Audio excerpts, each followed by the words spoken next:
So thank you again for coming this evening. You talked a lot about the urgency of climate change and fighting climate change.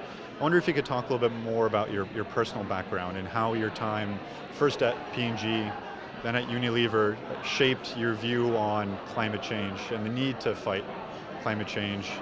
And on the flip side, how the challenges of sustainability and climate change have shaped your opinion on the role of a responsible executive in this space.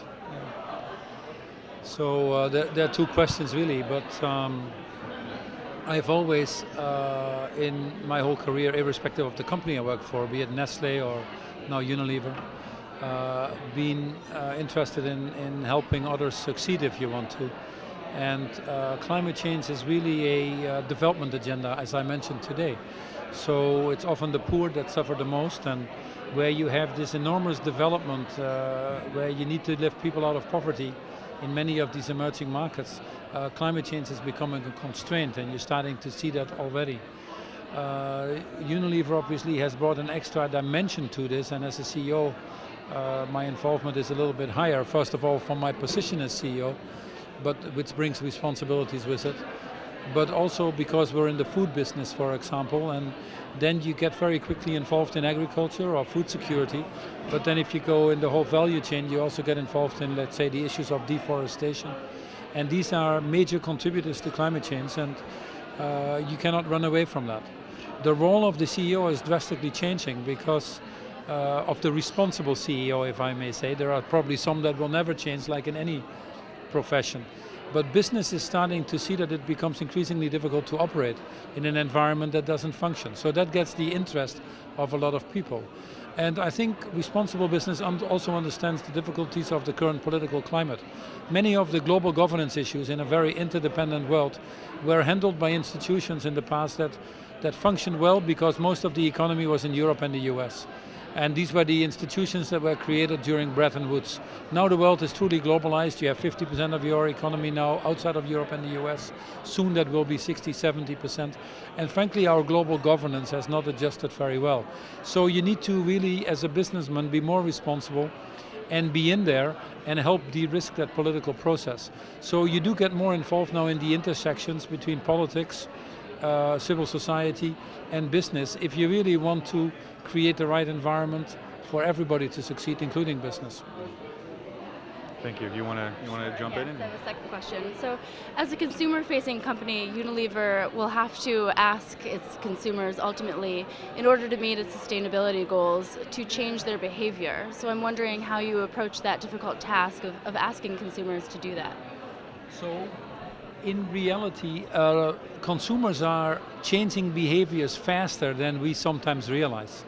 I just recently gave a talk to the marketing community, and one of my messages to them was, you're falling behind. It used to be that we were leading in shaping consumer habits, but now I think the consumers are. You take the US where we are right now, in the food industry, which is a difficult industry, the fastest growing segments, in fact 80% of the growth is in products that are organic or bio or neighborhood farms, and you see these products coming in with an enormous speed. A change is happening. People are looking for cleaner labels. You see carbonate markets going down. You see people eating healthier food. And these are consumers that are changing faster than many companies, because a lot of these companies are struggling with that if you look at the results they report. You see that also because of occurrences, like when you have a drought in Brazil, or a drought in California, or a drought in Australia. All of them happened in the last 2 years. You see consumers adapting very quickly and coping with habits. In the UK, a country where I live, one of the fastest growing segments is fair trade. Now, what we need to do as organizations is to be sure that we give consumers quicker options than they are looking for alternatives, otherwise we are out of business. So our innovation program is very important.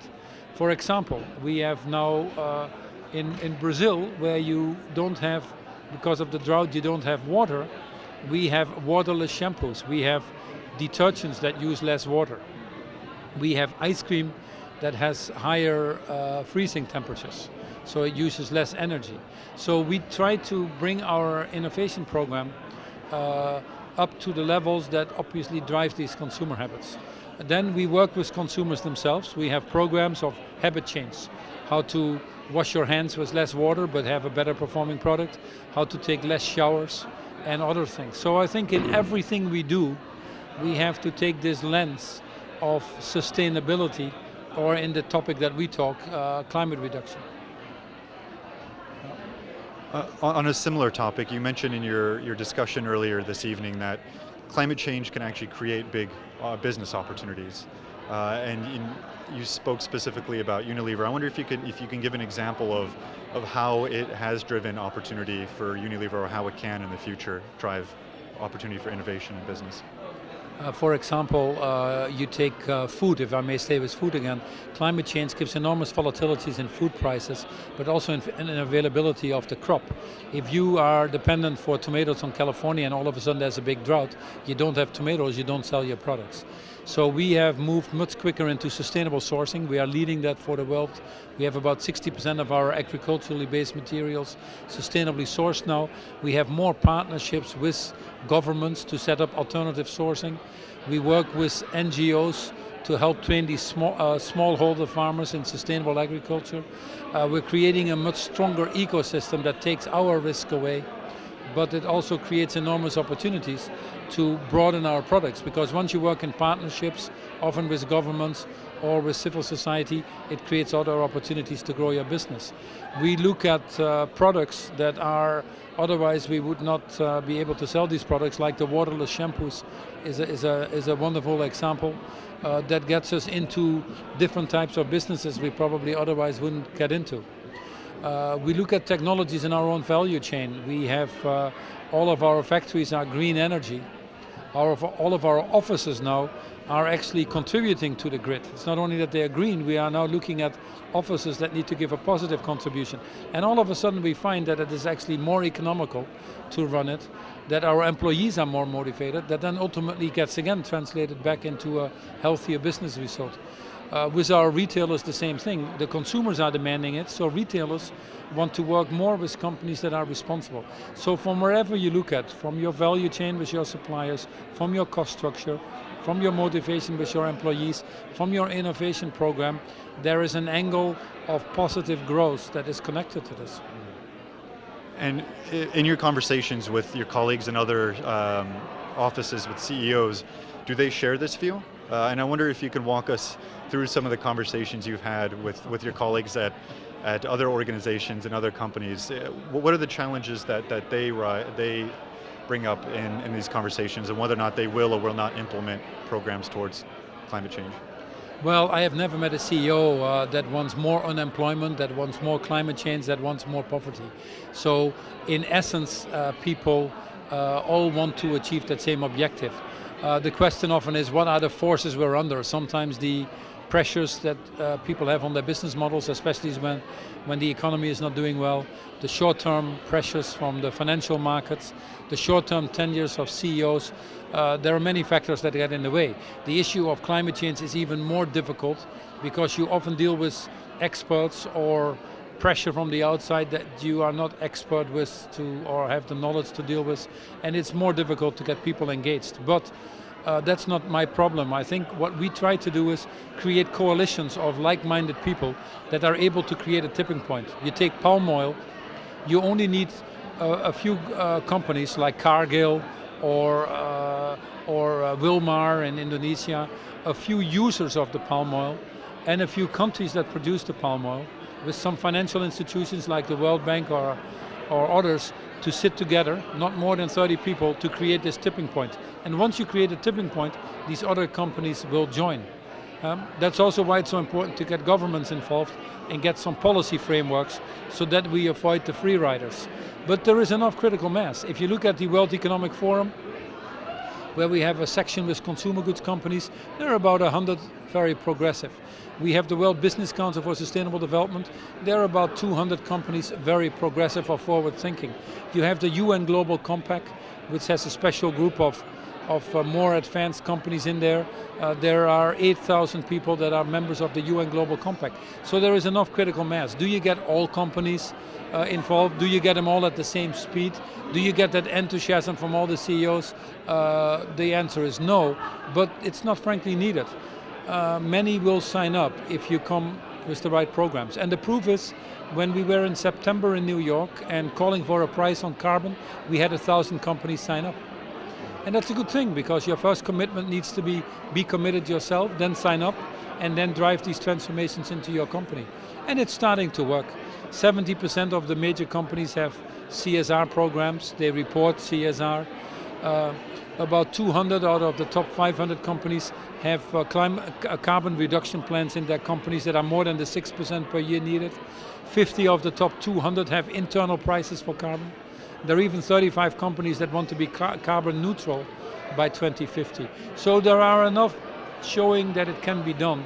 And as we create more awareness around these companies, get more data, I think we will also create a critical mass to drive the change. I know you mentioned this earlier, but I'd love to dive a little bit deeper. I wonder if you could just paint what success and failure would look like in Paris for you as a company, for you as a leader on climate change, and you personally. Yeah, so I don't start from the premise of failure in Paris. It's going to be a success. There will be an agreement in the COP21 in December. The question is, how ambitious is that agreement?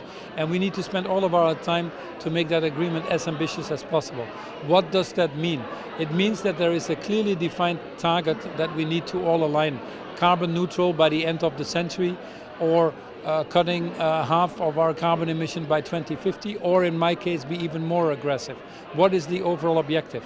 Secondly, a commitment that that we will look at pricing of carbon, because if we start to put a price on carbon, we will galvanize a faster change. It will not come out of Paris, but at least make the commitment. The third one is a financing mechanism, because you need to figure out also the developed markets have to help these emerging markets make these transitions, and there is a financing mechanism that needs to happen. Also a financing mechanism towards the private sector. And then the fourth element is enough public-private partnerships to scale some of these initiatives fast. And that's the success of Paris. Now, ultimately, it then boils down to individual countries, individual people that have to be held accountable, and with clear transparency and measurements to move this forward. Because although we talk a lot now about the agreement in Paris, it's only the first step of a longer road to tackling this issue. Mr. Polman, thank you so much for your time. Thank you for the opportunity. I really appreciate it. Thank you. Thank you very much. Thank you for the Thanks for opportunity. coming to